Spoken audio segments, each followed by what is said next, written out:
fuck is happening? Baltimore City, DMV, the local area. It's your boy Hand 5000. Got my sister in the building, Molly. Molly girl. We bring you this Raw Dope podcast. And we got this young man in front of us right now. Very, very, very good friend of mine. Lord have mercy. He ain't my playground days, baby. Sandbox. Days. Sandbox days, man. This man been on the Walbrook football team. Star athlete. Nigga went up fucking Hudson Valley and drove the Raw all the way to school with God knows what in the trunk. Then the nigga went down some Fort Valley. Then the nigga come back. Get the fucking with the trucks. Then the nigga starts the label. Rest in peace, June. Then the boy was promoting his brother, Drugger. And then the boy just been all over the place and he just got his new joint to just drop numbers on all available sites. I got the boy in this motherfucker, Sparkeyhot, aka Hot Dot. A Keys Records in the motherfucking building. What's up, my nigga? What's up, Sparky? Ain't not much chilling. What's going on, my nigga? Now, I've been checking you out on the gram, and this motherfucking mixtape is going bananas. Paid advertising on YouTube, spending it all, and I see the motherfucker spent it all in the club, the Garrison joint. What the fuck is happening, my nigga? What the fuck is this? They calling you the Fabulous of Baltimore. Mm-hmm. Thank Drugger. Thank Drugger. That's it. Thank Ace. Thank 8 Bands. That's how this came about. My little brother, he really the artist. You know what I mean? Shout out my nigga Drugger, Astro Bands. Shout We out waiting to Drugger. on you. We waiting on you, Drugger. Waiting on my nigga Drugger. Yeah, this shit been just floating around for a while, just fucking with it. I ain't never really take it too serious. But my brother, like I said, he the one with all the talent, you know what I mean? A little bit younger. So I just got tired of depending on people, you feel what I'm saying? It's like I'm the one putting up all the money. I'm the one, not all the money, the majority of the money, I should say, you know what I mean? And it's like I wasn't satisfied with the way things was going, so I took upon myself to put a play together, you know what I mean? I look at this shit like the streets. And I put a play together, and that's what this is, numbers. So that's what started you rapping. That was the push. You getting tired. You just wanted to, get it on your own, right? You got tired of motherfuckers bullshitting, in other words. Pretty much. Feel like you could just put it on your fucking back and run to the end zone. Hey, my nigga, I mean, we got a lot to chop it up about, but I got to say, man, that motherfucking numbers is a classic. If motherfuckers, you don't got that motherfucker, tell these motherfuckers where they can find that joint. Shit is down. The hard copies down Mondom, and shout out to the OG. Yo, been real supportive. You know what I mean? Shout out OG, but dog, he always pushing that local shit. Keep it in 100. It's over at the podcast now. My man Fattsoh shit. Believe that. Got my nigga in the building. Molly. And on all platforms. Late Molly. Majority of all the Molly platforms. Late. Where's Molly, right? Where's Molly? But God damn, hold up, my nigga. I'm saying, listen. I ain't even got no glasses on, and I just think I just went blind just now with my nigga. Ooh. I think. God damn! Like, the album go platinum yet? No. The motherfucker selling in the streets like what the fuck? No, that was just a statement to show you I'm winning. God Almighty. That's it. I can't even. Hey, that's it. This is. Hey, hold up, Molly. I forgot to tell you. It's some rules on this, man. What's that? Before we go any further. Anything you say can and will be used against you on the internet. It's 3 things: no fuck shit, no fake shit, and no foolishness. That's it. It's raw dope, right? Uncut. Straight raw, no fit. That's what I am, man. No isotope, no scramble. It's just raw. We don't want nothing gelling them people needle up. We do not want nothing gelling the fucking nothing needle at up. all. Nothing at all. They just want raw. You know what I mean? And they just want to suck their dick. That's it. That's it. So listen though, what the fuck is that? That's a 41. Is that a Oh, we fucking? only do big boys. We don't do no 35. Let me None of that. let me see that That'd motherfucker. be 40s and over, man. We don't do Good nothing God else like Almighty. that. Where you went to Ice, man? Where you went? Oh, arcades. Shout out to fucking Arcade Manny. Jeweler. Arcade Jewelers. The nigga running Baltimore. I remember we was in Atlanta and we was the nigga Icebox said something about Arcade. Remember? We was in Atlanta and we went to the Icebox Will. Ice My nigga the Korean Icebox nigga. Will, You know, yeah. I don't know them niggas and shit. A whole lot of rich nigga, basketball nigga was in there ponding and shit. It was a whole lot of rich broke shit going on in that motherfucker. Yeah. It was a lot of rich broke shit. It was niggas selling shit and niggas buying shit. Just a lot going on in that motherfucker. Just a lot of money. Some white people walking in the back with bags and shit. And I had like $70 in my pocket and I couldn't even feel like being in there. So I was just a cameraman for the gang, my nigga. Just a cameraman on that trip. So what's up though, my nigga? With this numbers, what's next after this numbers? I'm saying, what's the reaction that the people giving to you with this numbers joint, this whole project? Real. It ain't really. I would say it's coming along the way that I expected it to, because this ain't no gimmicky type shit. This ain't no jumping around, dancing. It ain't no fake shit. There ain't no phony shit. It's reality. You know what I mean? And there's more fake people in the world than real people. So I expect, you know what I mean? I don't know, but I think it's more real people than fake people. No, man. No, man. no. Let me tell you this, yo. So you don't No. think it's the fake people acting real? It's more real people Let than me fake people. Oh, let me look. Since I've been in this game, Mhm. been a bunch of fake motherfuckers in this shit, and that's just in Baltimore. And nigga ain't even really stepped outside into the real world of things. You know what I mean? Like in Baltimore, DJs, Fake. party promoters, and all Fake. type of fake and phony shit. Really Fake. don't even want to see a nigga get up. Like the prime example, the Chop little nigga that played the little band on the drummer joints. You see what I'm saying? What, the little drummer boy? The little drummer boys. Come The pull white bump girl, bump. the white girl, Ellie, whatever her name is, put them on the show. Yeah. What niggas do? Everybody want to put them on their social media. These niggas been from Baltimore. Why y'all ain't been shouting them out? Why I take for somebody from New York to do it? Now Fake. y'all want Because that's the way it go. It took a listen. This a gift and a curse, bro. Check this out. A nigga had to do everything first for niggas to do it. It had to be a nigga to do the first rap for it to be generation of rappers. And that's just how it is. Baltimore really is just starting over the last 5 years, really getting a hip hop, you know what I'm saying?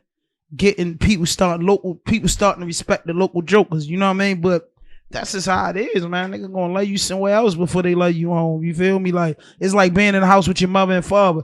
You don't pay attention to shit till, boy, you see that pass your boy through the other day, then your father, that's my boy. I used to take him out all the time and throw the ball. Nigga ain't never been to no games, but when he find out the college is on your ass, he coming out representing you. You get what I'm saying? So that's just how it is. You know what I mean? Motherfuckers don't pay attention to it happen.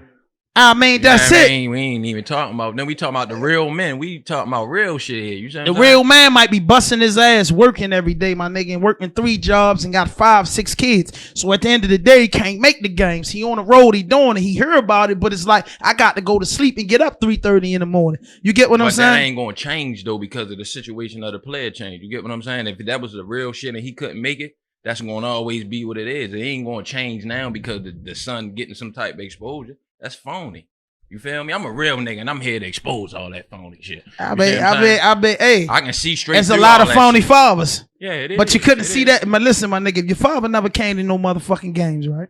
And then he pop up at the championship game. Nigga, you gonna smile and hug that man like he was at every motherfucking game, because that's Pops. You motherfucker. That's right, it. So at the end of the day, motherfuckers got kids and got shit that they miss. Motherfuckers miss shit because it need to be like 50 hours in a day. Because it's only 24 hours in a day, you supposed to sleep for 8 on that 16. You going Bojangles for 4 of them. That leaves you with 12 hours. Then when you get into it, you tend to forget about the people that count the most, and the nigga gonna say, man, that's how the motherfucking bills getting paid.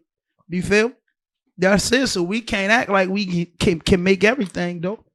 Point blank period. I'm off like 3-4 hours of sleep. I ain't take 8 today. I'm here though. So, I mean, you still a real nigga, huh? yeah.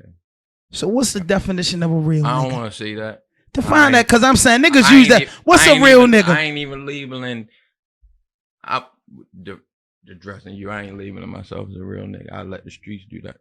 I ain't gonna What's a real nigga? Hot dot? Just tell me, what's a real nigga?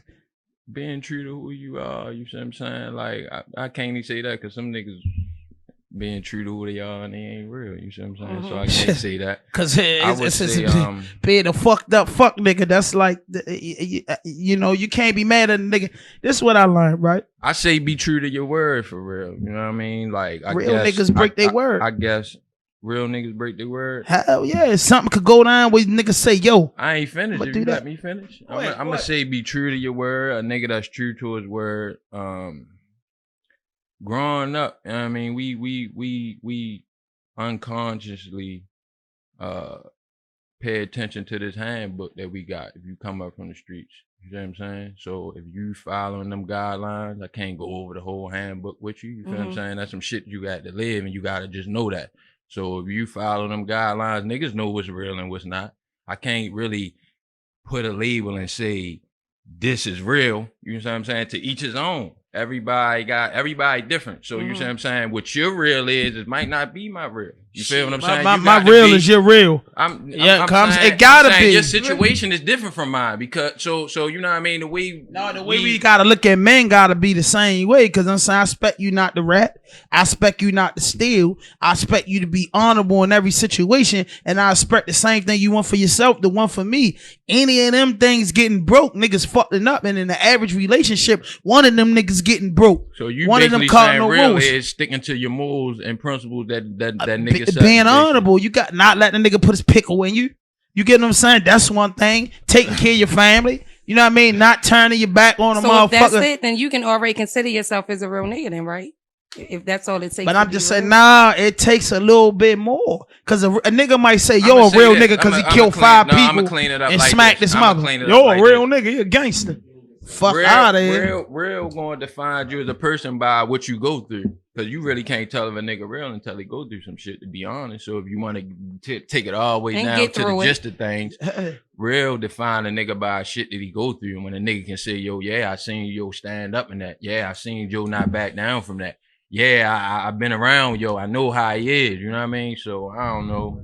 Real is the new money. If you got $1 million, you the realest nigga in the world. You feel me? No, showing up. In Baltimore, fuck that. Baltimore, keep that shit real, Molly. Real is the bag. If that nigga got 600,000 and he fresh and he doing that, niggas is going. And that man tell you, man, fuck your mother in a closed room with cameras in there. If you know that man ain't gonna hit you if you do something back, a lot of niggas swallowing they spit and getting in the car and say, yo, I'm gonna kill that nigga. Yo, I swear to God, nigga. But nigga ain't just tell you that. Nigga just told you, fuck your mama and your family. Take this work and do that. But your man that's on the corner with that motherfucking quarter, that 8-ball, he get in his feelings one day and he say, fuck you. You got 10 niggas ready to swing on him. You know what I mean? When you got the bag, you ain't even got to fight no more when you got a bag. That ain't you real. That's called intimidation. Nigga, that's not real. That's not real. I don't consider a nigga real by no money. That don't motherfucker. And I don't consider you real by a nigga having a bag. Yeah, me neither. That's what I'm saying. You got niggas that's out this bitch that stumbling to the bag, bunch of lead check niggas. You got niggas that been all type of shit that don't even. How did you get the bag? But keep it real. Haven't you see a bag, another nigga bag, change niggas around him to pussies? Except my man. That's all I'm saying. And that's it. And it's like this, Jack. Meek Mill said the best. I would rather walk than ride luxury with niggas that don't fuck with me. You can't even keep it no real. And I'm saying, me personally, I do that shit for real. Like 100%. Man, fuck all that. Because at the end of the day, I know what it feel like to be on a motherfucking compound and it's just you and the homies. And I don't give a fuck if that nigga got $1 million uptown. A nigga might smack the shit out you. I don't give a fuck if he been in the biggest gang. Remember, I done seen him get the shit smacked out you. You get a nigga fucked up, a nigga fuck you up. Coming on the streets after being gone for a while, you be like, dang, yo did that. Niggas are still on them. Like rats behind the windows. Like the niggas is winning. Fucked up niggas, rat niggas, and snake niggas. The 333. They winning. Man, from my era where I come from, man, there's a lot of shit going on now that I don't You goddamn right. You know what I mean? Goddamn right. To the beauty, you a flute. Nigga rat and come home. To the beauty, you a flute, and you know what I mean? Niggas embrace them, like, you know what I mean? Like, I don't know where they get that from, like, you know what I mean? never embraced the rat in my motherfucking life. You a nigga rat and you hang This shit around a gonna be rat, add- that mean you a You're rat. right. I ain't never hang around no rat. I mean, And if I hung around that rat nigga, he was in disguise. You feel me? He was in disguise because I never in my life hung around a rat. You got me fucked up for a nigga to see me spinning the bin with a nigga that got on the stand with a nigga. But sure. if that nigga ratted on a nigga 10 years ago and he got the bag, nigga gonna say, yo, that was some back in the day shit. You feel me? Straight up and down, though. And that's not real. You feel me? That's not real, though. I So respect that. how you feel about the Baltimore music scene, though, thus far? Baltimore music scene coming along. Like, I think we came a long way and a lot further to go for real. I mean, I don't know. It's the hookup girl. Hot Hot dog. Dot. Yeah, I know about Hot Dot. Hey, Hot Dot. Check this out. I thought I'm gonna keep it real because you my man. For the audience and the people that's watching, Hot Dot, my motherfucking man from day one. I thought you was a phony MC from in the beginning. I'ma keep it real because you my man Molly. When we was doing this shit, So look, 'cause listen, he always was in the middle of something, right? so you didn't start off rapping. You started off doing Start off CEO / rapper / producer / manager / You know, bank. my sister was just in the car telling me something about that, but I ain't know what The she was nigga talking about. Sparky, I thought he was a phony MC. No, Chris, he and I used to started get off so rapping. mad because you had the song back in the day. You had the song back in the day. You, Ace, Tech, Lil Kunta. Y'all still ain't put that out. Never one of them joints, man. It's so much fucking music, but We got the joint with Tech Thoughts in my head. That was Thoughts your in my first- head. Was that the first Kunta song was you made? Neverland. yeah, Kunta was Neverland. The first So I song heard. I made say was Neverland, I think. So do you feel like that song was a success or was it a failure? it ain't never drop it. It Never ain't. That's some drop it. shit in the Never dropped it. archives. That's some historical So shit. is that Something something earlier. that you're thinking about releasing? Yeah. Goddamn, that- bro, You, he you better gotta release let that the first one motherfucker. out. Yeah, I got different keys with that. A little bit more aggressive, a little bit more faster. This joint right here, I'm really just spitting game, just talking to you. It ain't really a club type like of that mixtape. joint. It ain't This really joint you know hot. what I mean? Some shit you can really This do a lot of hot. dancing hot, to. Uh-huh. But hot. that's like a Bible for some street niggas for real. You feel me? Like Okay. real niggas gonna listen to that You and say hear it's the that. Bible and for the street niggas. Y'all hear that? real niggas gonna listen to this and hear this and be like, yeah, he got to be Listen, telling the truth. I'ma go through Feel me? bars with you. I know that. I got the guys in the building, right? My niggas behind the scenes. But listen, say there's some funny shit because we first watched the video and I was with two different of my favorite guys. We was together and the niggas say 750,000, bitch, I bowed down. You see him walking out the jailhouse. Then he say, it's the 750, the ally, the big one. Stop playing with me. Lost 15 up in Big Connect. I ain't break a sweat because I'm a Big Connect. That's what he Yeah, said. bro. Who be Dog. talking it like that though? No, I'm no.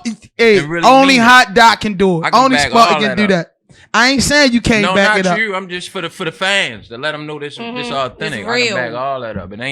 I ain't putting shit in my raps. Like I might protect myself. I'm gonna say that, but that's still authentic. You feel me? Like what I mean by protect myself, I ain't gonna incriminate myself. You see what I'm saying? You better not, cause that motherfucker. I'm a sugarcoat as much as possible, but for the most part, yeah, that shit real. 750,000 bailed out. I 60 remember. days, 750. Keep I it lied real. to big You can one. tell the world what I say. When I heard it, I seen the Andy up, and they came to me. I said, "Yo, sit it out, cause he gonna be hot." And cousin Bass looked me dead in my eyes and said, "Man, you got me fucked up. I'm getting my little cousin out. This nigga Hot Dot coming home." Cause I'm saying that's a big move. Cause me, I'm a sitter.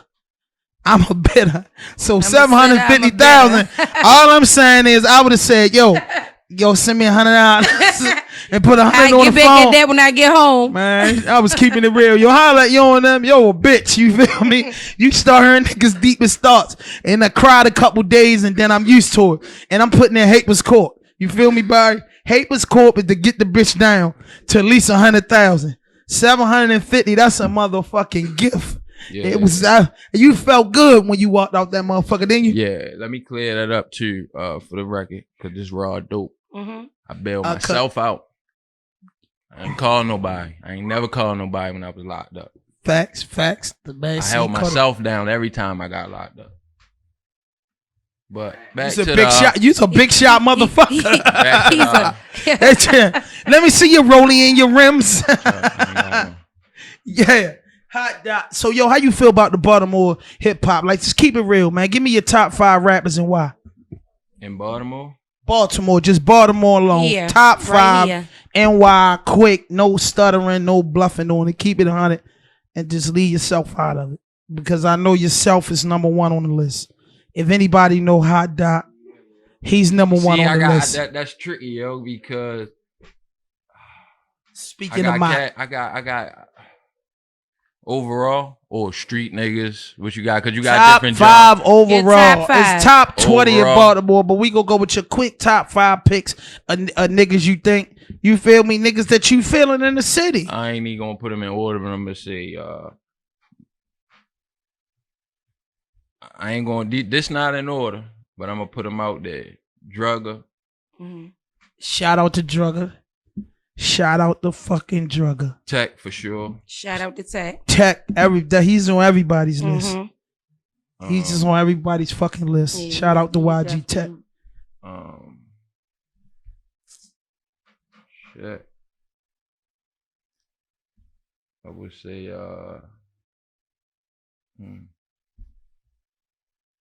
I'm stuck. Is it that hard? Let me help you out. I'm stuck. I'm just gonna say what I heard you listening to. Let me give you your 5. Then if Molly, when they can't do it, let me give them. You gotta give them their 5. Okay. So we can cut to the fucking chase. No fuck shit, no fake shit, no fooling. Because wait. Anything you say can and will be used against you on the internet. I don't need you talk for me, brother. I got this. I'm you been straightening it out. Listen, I'm thinking because you know what I mean. It ain't. I'm gonna say Tech, Ace.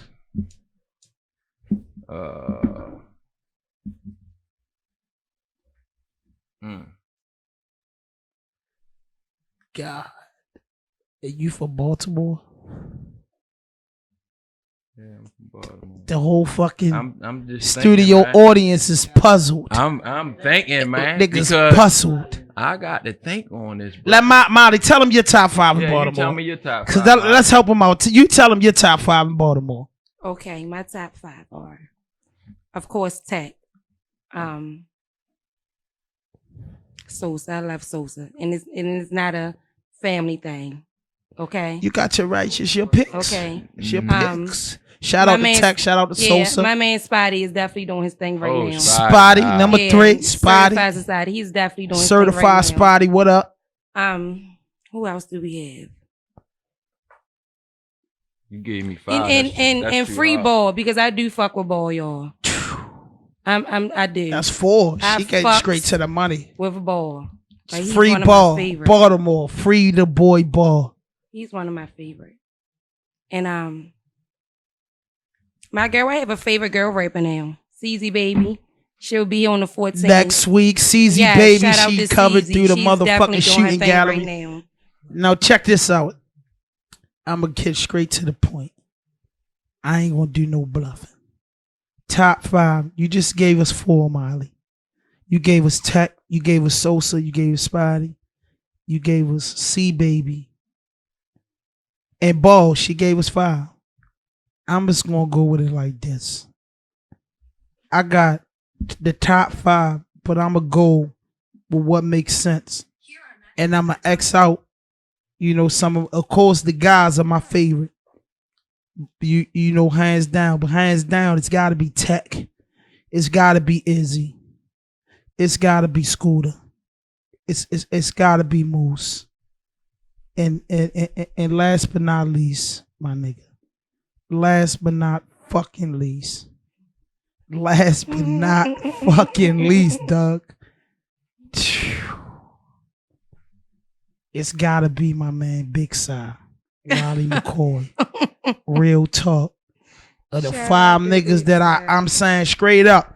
And then of course, when I pick my guys, I'ma say Sosa, Sparkeyhot, because I ain't gonna lie, Sparky. I'm Spark, you definitely doing your thing. I yo, you haven't did really that sat and listened on to some your man to CD. man shit, and that may be the thing that was missing years ago. Because I told you that. I said, yo, sometimes, yo, what the fuck? If you can do it, you can do it. Because nowadays, when I started rapping, you just couldn't jump on the mic and be talking that bullshit. You had to spit. So nowadays, like, what the fuck? You put the words together, it sound good on the beat. The engineer doing every fucking thing, you can do it. But you went above that. You really came out with a whole project. And I'm saying, when I think about mixtapes that came out this year, Numbers is in my top 5, hands down. You feel me? And then 3 of them we dropped out south on Fattsoh ENT. 15 Summer Spaz with the bag. Why a James O'Connor? You feel What's me? going HB on? Darius. You feel me? And then the new joint Spaz out. So and then a lot of shit that Cleasy like to listen to. You feel me? But I'm really out the old school, but I'm proud of the Baltimore hip hop scene. But I'm just saying, how do you protect your chest, right? Protect your image in this tough city. Cause niggas is very disrespectful. They are. Niggas is very thirsty and niggas is hungry, and Baltimore is known for, nigga, you say you like that, I want that. Or nigga, you say you tough, I want scrap. How do you just maintain who you are? Because I know who you are. You know what I'm saying? But just, just speaking. I wake up, I brush my teeth, wash my face, put this rollie on, and go outside and let the rest take care of. And I ain't got to put on no facade or try to worry about I'm waking up and going outside like I've been doing all my life. So how you feel for the young I ain't niggas? from the county and none of that. I was born and raised Liberty Heights and Garrison Latrobe projects. Two of the toughest areas in Baltimore City. From east to west. You better say so it. I ain't gotta. I grew up like that. That's how I deal with it. Hey, then you my little man. You grew up under me. You feel me? You grew up under me. I gotta keep it real. Hey, listen, I gotta keep it real, Molly. I gotta get the fucking credit because I'ma tell you that nigga Sparky, a young nigga playing football. My man, that's what I remember. Sparky is playing football. Sparky playing football, and I guess whatever it is for any nigga, he decides he want to hang out. When he hang out, he's in full compliance with whatever he had to do to hang out. After 2 weeks of hanging out, right? Literally 2 weeks, I'm gonna give him 15 motherfucking days. His cousin, and it ain't for the saying no names. His cousin come to me. If that, excuse my language, y'all, but if that bitch come and ask you about a motherfucking cookie, hey, ball. You tell him we don't know shit. So I said, what you mean? He talking about he ain't fucking with me. He just want his own shit now. And I came around, Jack, and Spark dug. That's why I say the man that you are was back then. You just... Yeah, we talking about the pool table. We playing pool out the Windsor Mill. Go ahead. You feel me? And he was, and the guy was so angry at you because you was stepping away from the nest. You ain't know what the fuck was going on, but you figured out what the motherfucking green machines do. The green joints. And then you was coming out with the same color. Colors was real important back then. You coming out with the same color and thought you was gonna have the same thing. And this man said, yo, he crazy. And ever since then, you've been a suicide bomber. Nobody in the history gets away with it like Hot Dot. The suicide Listen, bomber. And he laughs about it. That's a new nickname. Yo, Hot Dot. Listen, the nigga is a suicide bomber. He's a motherfucking suicide. If anybody know him, he's a fucking suicide bomber. And I grew up around nothing but suicide bombers, right? And all the suicide bombers I know just coming home, about to come home, on parole, because the Superman shit just fades out. How the fuck did you do it, my nigga? How have you done it over the years to be a suicide bomber and just survive through the storm, yo? You know what I'm saying? Seeing a lot of homies die, a lot of homies get booked for serious shit, big and you know what I mean, everything. Like how you escaped all them obstacles. First, the really shit I can say, God. I'm doing that. It wasn't no coincidence or nothing like that, but just God, like feeling like he got purpose for me, you know what I mean? But As far as the mentality, I got that from my mother and my father. You see what I'm saying? I grew up really basically watching both of them hustle for the time that my father was around. Like, he been really locked up all my life, but my mother, I really watched her make a way when it wasn't Shout no out to way. Aunt Kels. You know what I mean? And that's where I got the mentality from, man. Just be a boss, you know what I mean? I've seen my mother be a boss, a female boss amongst men, damn near all my life, you know what I mean? So I wanted that. She taught me that.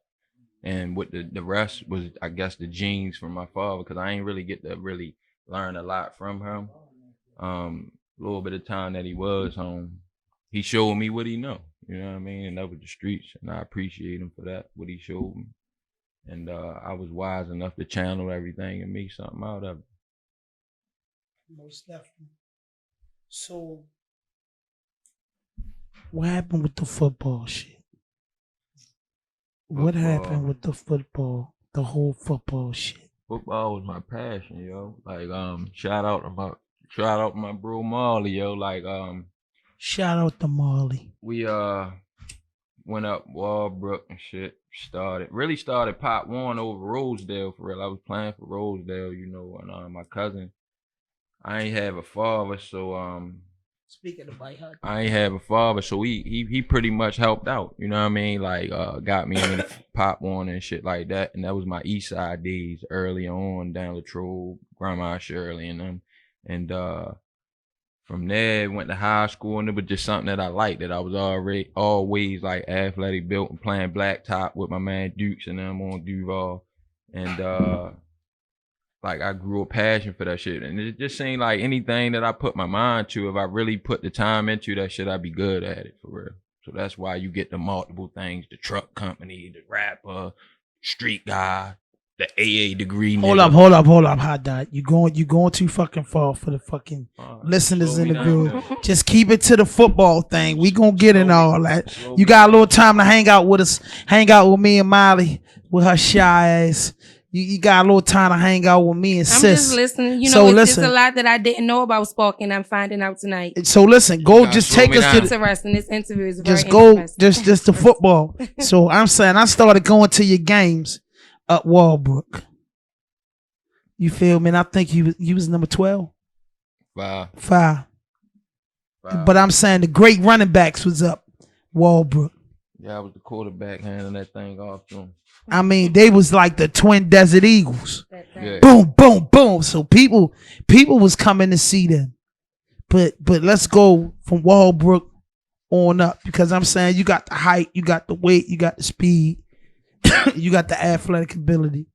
You know, you gotta let the people know, you know what I'm saying, for kids that got the ability like you, and you know what I'm saying?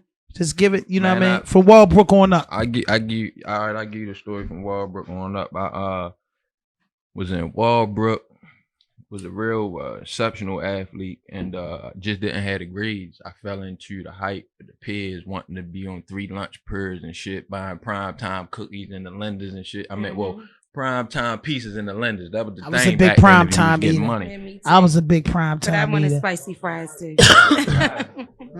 So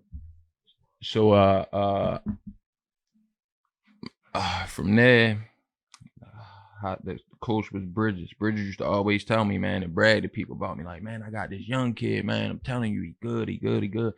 I didn't realize, like, damn, I'm that good. You know what I mean? He put the battery in me, and it wasn't really a battery, because I was a good player. You feel what I'm saying? So long story short, I fell into the hype and my peers and shit, and hooking class and shit. So my grades was fucked up. Couldn't really get into a school. Didn't really do good on the SAT. So my brother Marley, I'm going to this JUCO. It allows you to get your grades right, and you can transfer into a D1 school that way. That was after like 12th grade year in school. Yeah. How you survive through school?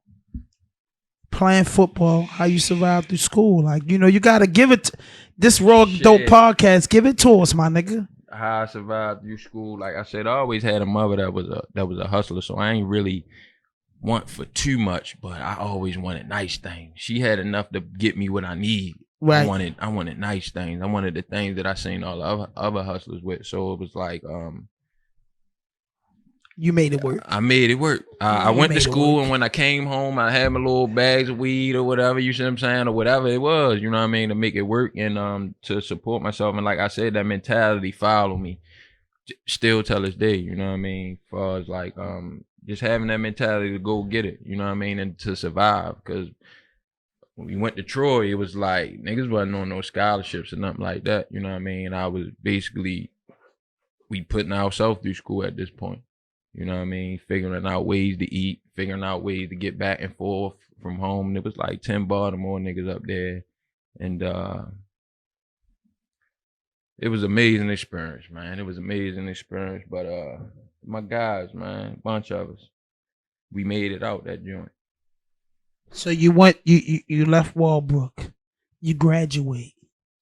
I think I was at y'all graduating. The same year Black graduated. Mm-hmm. Yeah, around everybody graduated. I was at that graduation. You feel me? Your mother and them was going crazy. I remember that day.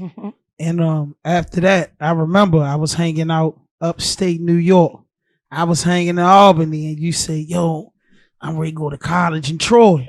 And I said, "Shit, all my niggas." Shout out to Albany, like New York. Shout out to my New like York that. niggas, my New Bird niggas, my New Jersey Newark niggas. I was staying up Albany, New York and shit, you know, not too far from SUNY. You told me you was going to Troy. So I'm saying at that moment, you want to feel up Troy, New York, Hudson Valley, JUCO, Big Sparky, the football player, the athlete. What's up? What happened? What's up? The first week up Troy. Start right there. First week up Troy. After graduation. I gotta take it back to this before we get to Troy because it all ties in. Talk in the mic for me. So like I said, I was always the trouble kid that had the ability, but my ability, I didn't reach the full potential because I had a whole lot of other shit going on as far as my behavior and what I wanted to do, chasing around things. So 12th grade year, they ain't take me at the All-Star. I ain't get into the All-Star on the All-Star team. What did I tell you? Who went from Walbrook? Just run it through. Who went? I ain't get selected. I went and I started corner. Walked on up there, up Emerson. I started corner that year. They ain't select me though for the team. I was determined that I was going to get on that thing. So I started that year at cornerback. It was Ron, Lil Ron, Black, probably Marley. Couple other guys probably. So you up Hudson Valley. When I came up Hudson Valley, that was like real slow town. You know, they had fundamentally, I would say they was like the Patriots. You know, they ain't really have all the athletic ability, but they was real fundamentally sound. Like they paid attention to detail. They was very disciplined. And when me, Marley, and a couple other guys from Baltimore, like I said, it was about 10 of us from Baltimore that coincidentally got up there together and we clicked up together. I remember the crew, Big A. So we basically brought that gritty feel up there. You know what I mean? Yeah, I remember. They ain't like you. Yeah, they ain't like y'all. Remember I told y'all the little guys from out Newburgh. We used to hate the Baltimore niggas. Upstate New York niggas used to hate the Baltimore niggas. We ain't never had no nah, everybody liked us. Everybody wanted to hang around us. Everybody wanted to be like us. Listen, I understand that, but I'm saying what I heard another student say to his brother. He could have been at the party. He might have slept at the house. But how he felt when he left. He was a weirdo. He felt some type of way. You know you got haters in the building act like they like. I don't even know that guy. Who was that guy? Yeah. Anyway, fuck him. I don't know that guy. Get back to the story, though. Let him get back, Molly. Let him get back to the fucking story. What else did you want to know about that? From Hudson Valley on up, you right now you fighting. You in JUCO, and the thing is in JUCO to stay there even 1 or 2 years and get to a D1. So like my nigga William Johnson, OU, shout out. I'm in that joint, man. I was a problem child, though, man. I to be honest, football got me through school. Football got me my high school diploma. Football got me the AA degree. Like, I had to go do some shit to get it, but I got it. You know what I mean? Motherfucker got an AA degree. So,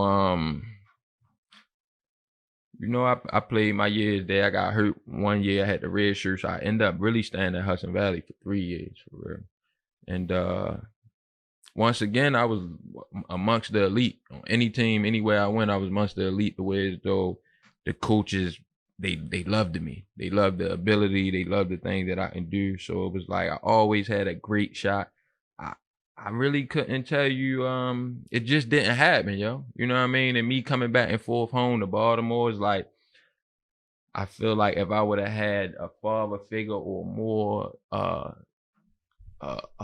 support and cash, I could have been better. And not to make any excuses, because there's kids out here that come from way worse situations than me and don't have the mentality that I have to be able to survive, that make it. You feel what I'm saying? So I'm not making any excuses. I'm just saying this is what happened to me and this is how I feel. You feel what I'm saying? That's raw and uncut. But listen, this one I'm gonna tell you. You graduated from Hudson Valley, was it 06 or 07? Just give it to me. I can't remember that. It had to be, because listen, I was in prison. I was in jail. I had my headphones in. 92Q was doing the shout out.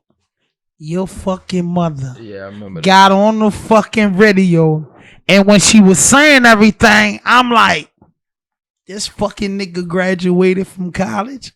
Yay, Sparky, my little man. That's what I think. I was on my way up the road. I was on my fucking way up the road, and I heard your mother shouting you out on the radio. Shout out to my son for graduating. He's headed to a school down Georgia. He's going to Georgia. He's going to bigger and better things. I'm in the joint. They say Sparky playing ball in Georgia. What's going on, Georgia? Oh my God, spill, man. Never move. Me and my Atlanta, bro, Georgia University. God Almighty. Marley, we went down south. Georgia. And Georgia. Georgia.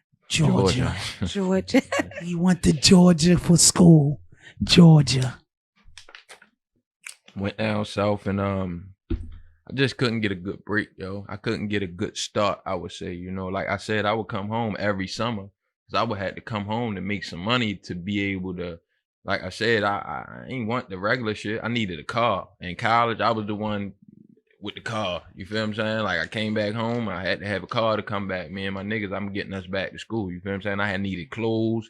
I needed all of that type shit. So I came back home, and you had to go to the underground workplace. You had to go get, you had to work under the table. Yeah. So I understand. I understand. So that's what really in a nutshell caught me up. So the advice that I would give to any young athlete out there trying to make it, man, is stay focused, man, and get that shit your all. Like, give it your all. Work out. If you can afford to stay in school for that summer and work out all summer, stay there. If you can afford to do that. I was unfortunate and I couldn't do that. Okay. And it so what happened? What happened? You down Georgia. You enjoy yourself. You trying to fit in down there. The same program. I wasn't hustle. trying to fit in down there. No. Excuse me. I ain't saying trying to fit in, because that's Georgia. Everywhere we went, we was the shit. Baltimore, from New York to Georgia, everybody. That's just I understand that. I've been to Atlanta, Georgia, which I've been to Atlanta with you more than once, correct? Okay, absolutely. So I understand the presence. We've been in Lenox together. We've been doing some things together. Point blank, period. So I know what's up. But I'm just saying after that, because your story is wonderful. You got the story of the ghetto baby. Very interesting story. You got the story why I made this podcast, to bring niggas in here like us. You know what I mean? The niggas that used to flip on dirty mattresses.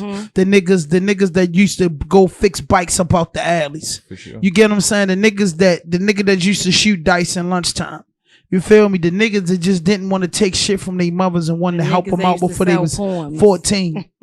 Poem selling niggas, you know what I'm saying? I skipped that wave, and that's a true LNG thing, but I skipped that wave. I don't know why. I don't know how I made. So listen, Doc. After that, you down Georgia. Why you ain't finished school in Georgia? Keep that shit real. Because I want this audience, when the young people look at this and they be checking this out. I just want niggas to keep it real. Like, I ain't saying like, yo, don't come on here. We ain't fucking with nobody that ain't who they say they is. But I'm just saying you can go word for word and then you can get into who you is today. Because people got to see who we was yesterday, what made us today. And then after today, then the streets, you feel me? You know, can let you know if they think you're a real nigga or not, right? I don't need. You said you'll let the street. You said you'll let the streets decide, right? Let the streets decide. But now I'm hearing you say that, I take that back because I don't need nobody to. You know what I mean? Like, I don't need the Hennessy. We need check the in with sponsor. somebody to see. You know what I mean? Like, so what happened? I mean, long story short, man, I got into a situation where I had to fight for my life. I was arrested down there. They locked me up. I basically was in county jail down there for like 30 days. They held me. What they locked you up for? Expedited me. Flew me back to Baltimore. First time having a no bail. God. Not knowing what to expect. God. But you know, I stood tall. Whole different state. And well, yeah, that was my first time. Different laws, different ball game. Yeah, that was down there. It was a cakewalk. That shit was regular. You know what I mean? But Baltimore was the first time me being. Every time I got locked up in Baltimore, it was like, you know, I had a bail or own recon or some shit like that for real. But this particular time, it was a no bail, baby. You know, my first no bail, and everything was a learning experience, and a building of my character to make me who I am now. So behind that, can you tell me one experience, you know, that you went through in life that you think wouldn't make you the artist that you are today if you didn't go through that experience? Would you think it's that situation I'm sponsored that makes you keep pushing? Because what else is it they left to do? So you said you done with football, so now it's this. No. Hold up. He got arrested. Man, chill. My bad. Excuse me, Molly. My bad. I would say two things for real. Being exposed to the street life got a tremendous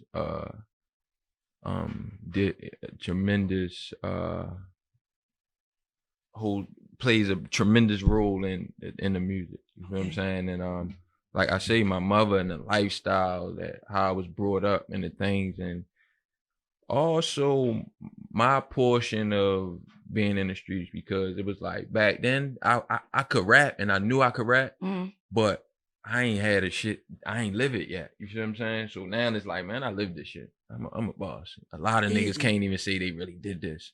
So it's like, and I can talk this shit and I can walk it and nigga gonna know it's real. So it was like, that's how that all came out. And June passing was the other thing. And that's what the label called A Keys. Yeah. That's where you get the Rest in peace, June. Rest in peace, June. My motherfucking dog. And that's the motivation, you know what I mean? I got him looking down, I gotta go hard for that. You know what I mean? So, and that was another thing where though, man, I'm putting this money out here and I got my little brother and the other people that I'm trying to put in the mix of it, and it's like they ain't representing this right. And this my little cousin shit. Right. So it's like, hold up. You know what I mean? Like, I gotta do this. So yeah, them two. The street, the not being sheltered and covered and kept in the house. So I was so one you gave me two, so that's even more reason for you to push, right? Absolutely. You gave me two of them. Absolutely. So after everything got to Georgia, after sitting, you was locked up for a while because, and this is crazy. I heard you. This is how serious it is, bro. Your mother give you the shout out. I go through the system. Now I'm at MTC in the pen. I see your little cousin on the tier. And he tell me, oh man, you ain't hear what happened? Spike was on the news and whatever, boom, boom, boom. Then I was like, damn, like the nigga, this was like all in, like, I think, like, if I'm not mistaken, I can't remember many years ago, but it was like all in the count of the year. I heard that on 92Q, and then he coming through on the 10. He telling me, yeah, man, I got booked now. Man, that's when I was like, I was fucked up. Your little brother, he had started hanging out. So this was all told to me. I'm behind the wall. I got a 14 piece. He's just telling me everything that was going on. So at that point, after that, and I heard later on through the grapevine, through talking to niggas on the phone, that you beat everything and you came home. What? Because I heard after you came home, it was just like, it was a crazy transition. Like, nah, fuck that. You get what I'm saying? So where you was at after that? After knowing that could have been, we could have been shouting out free my nigga so right now. But you here to tell us and here to tell everything that was going on. So and when you locked up, what mentality you get, and then what did you do after you got out of jail? Can we take me in that little sprint? Being locked up, the mentality that I got. Speaking of bike, bro. I think I basically I don't know what type of mentality that I had. What type of mentality that jail gave me. To evaluate your surroundings. I learned that I was in jail with some of the best stealers and scammers and you know what I mean? It's like the best of the criminals that I'm here with. I ain't on the field with the best of the athletes no more. I went from being on the field with the best of the athletes to being in jail with the best of the criminals, the best of the niggas in the streets. You feel what I'm saying? So it was they all had it figured out. I had to learn what I learned was how to deal with multiple personalities, because in jail, man, you gotta, if you gonna have a problem if you don't know how to deal with multiple personalities, because man, it's just crazy. One nigga, you can't deal with this person like you gonna deal with that nigga. He might woke up, his mother might die today. You feel what I'm saying? He ain't going for nothing. You know what I mean? You gotta be able to read this and evaluate people. I learned how to evaluate very well, and I learned how to outthink a situation, because in jail you ain't really gonna force a lot of shit. You feel what I'm saying? You gotta think that shit. You know what I mean? And it was a situation where as though the phones is a big thing over the jail. Yes, you feel what I'm saying? In Baltimore City, they are. Baltimore I City think in every city is a very big thing. Is a big thing. I don't know. Georgia, it was real laid back, but nevertheless, the phones is like a big thing in the jails. And what I learned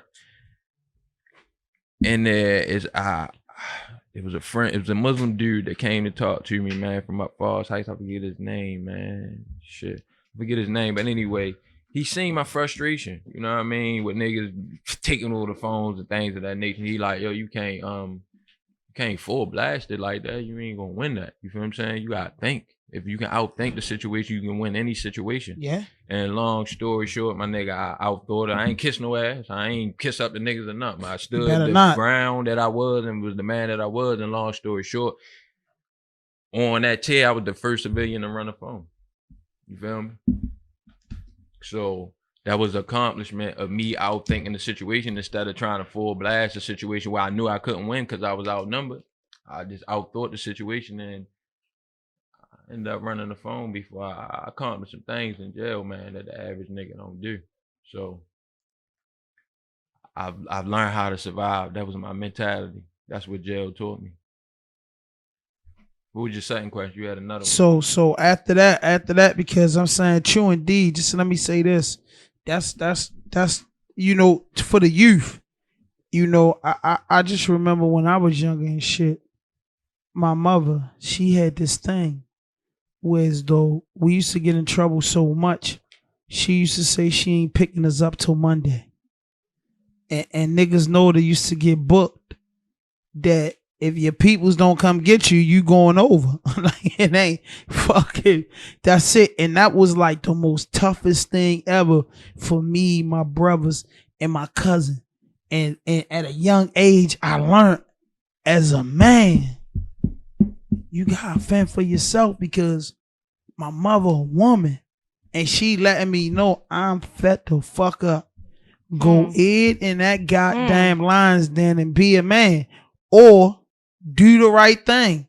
do what the fuck I'm saying, or pay the consequences because I ain't doing it. Because it's you today, it's your brother Wednesday, it's Ike on Friday, and then it's back to you Sunday. And she, she was fed up.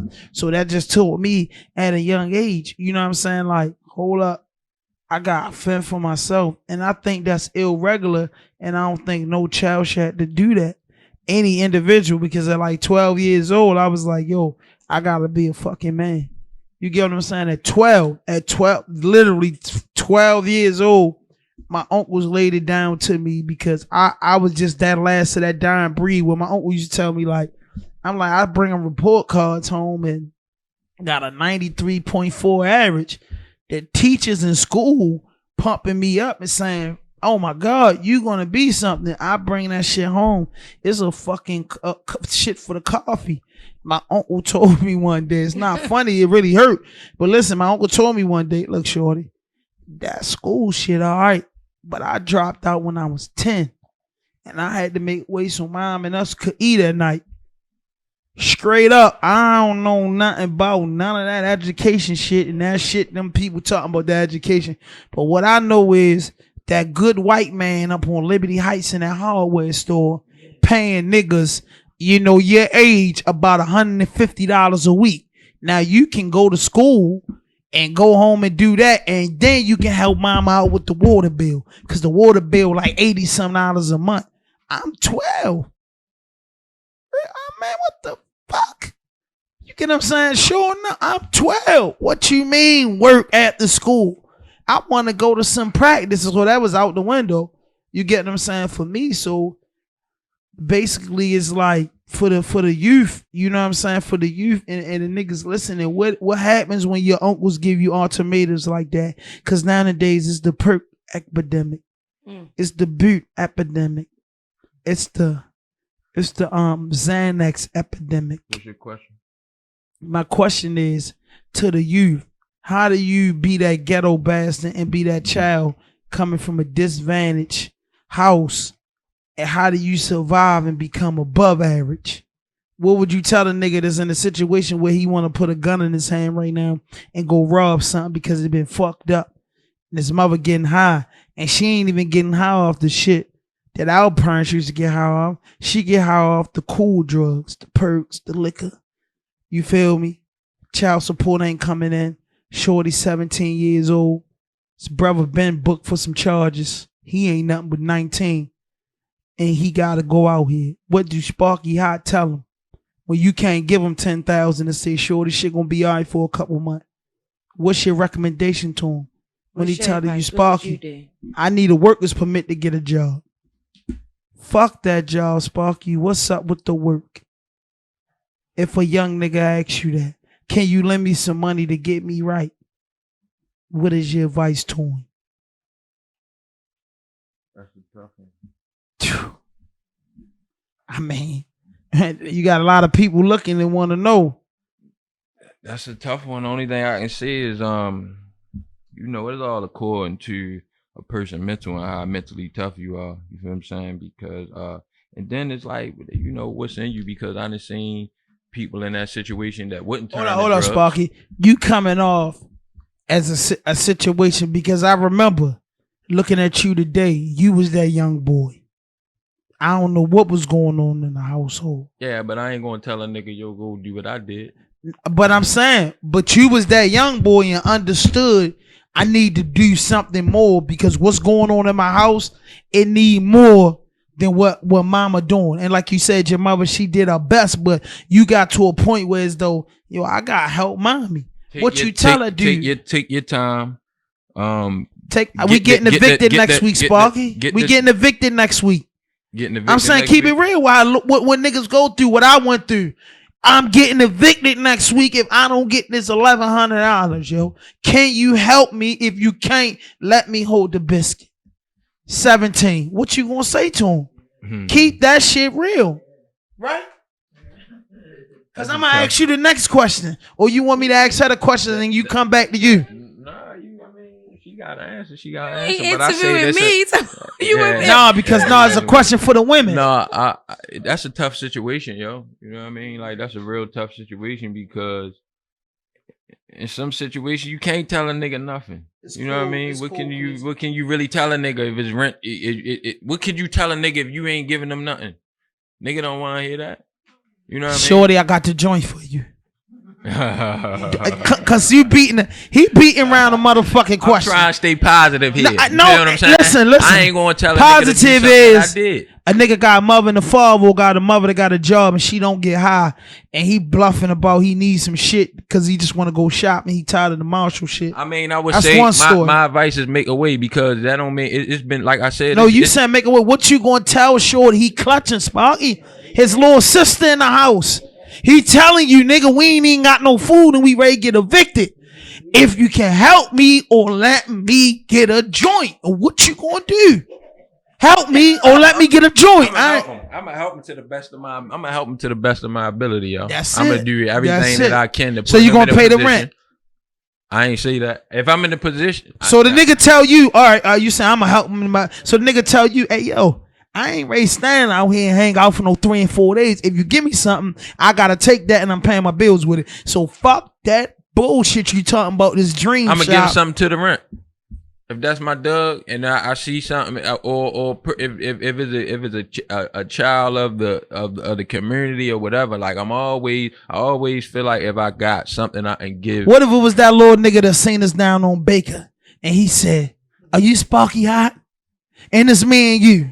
We on Baker Street right now. Me and Sparkeyhot. I gotta tell you this, Molly. In the heart of the ghetto, that man watched us park across the street. Watch you get out. Watch us bang the U-turn.